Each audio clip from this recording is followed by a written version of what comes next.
Okay, my name is Jim Evans. I was born in Chicago, raised in Elk Grove Village, Illinois. I was born in Chicago in 1950, and in 1958, my parents decided we needed to get out of Chicago because of all the gang problems, so we moved to Elk Grove Village. And I went to Elk Grove High School, was raised in Elk Grove. As I grew a little bit older, I'm the second of 7 children, the second of 5 boys. And my parents really didn't have the wherewithal to help me get a college education.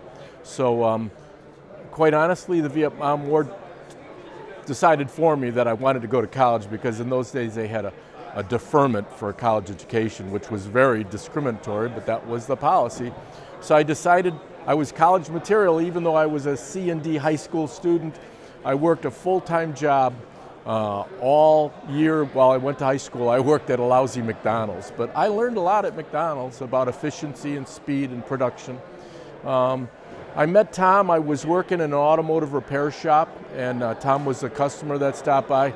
And one day he said to me, "How come every time I come in here, it doesn't matter if it's Tuesday night or Wednesday morning or Sunday afternoon, you're working?"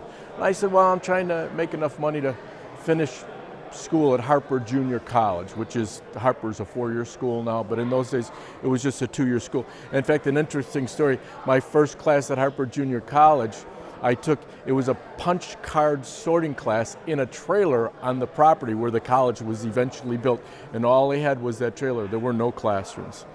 But at any rate, Tom and I kind of hit it off, and Tom had a connection and got a formula for a blue pumice waterless hand soap in a 4.5 pound jug. In those days, the 4.5 pound container was a perfectly symmetrical can with a follow-up plate in the bottom that you would invert onto a crank dispenser, and the follow-up plate, you would peel a little tab off the top, which would reduce the vacuum. There was a hole, and the backup plate would feed, and you would crank out all the contents. Well, the cans were extremely expensive. I think the cans at that time were about 60 cents a can, just for the can, not the contents, not counting the box or anything else. And Tom decided that wasn't very efficient. So he started looking around, and he found we had this inventory, cases and cases, skids and skids and skids and skids of nothing but empty cans.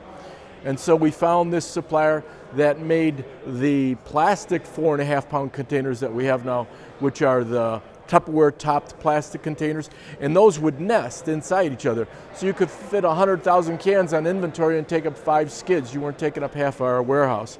So Tom's been very, very innovative in changing and addressing things.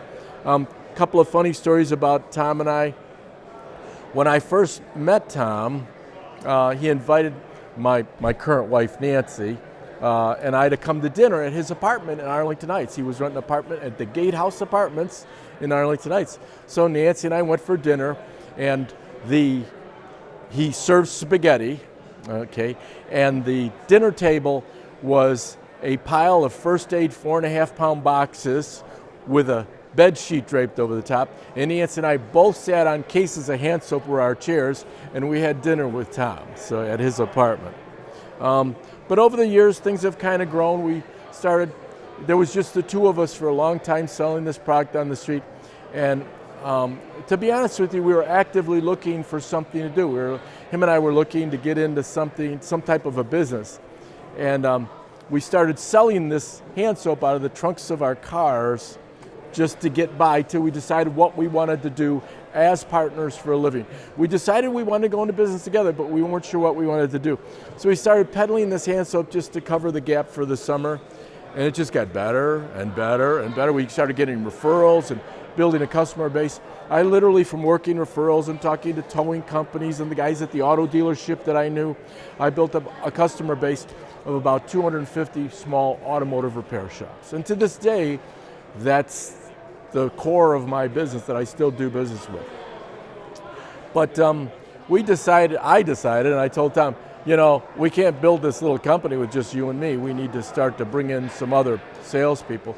So we started hiring salesmen, and that was a big plus. That really got things going. Things grew and grew and snowballed, and now this. If you had told me this was going to happen and showed me a picture of this, 47 years ago, I would have thought you were lying. I would never have believed it. So, and I appreciate you popping up for today, and have a great day. Thank you.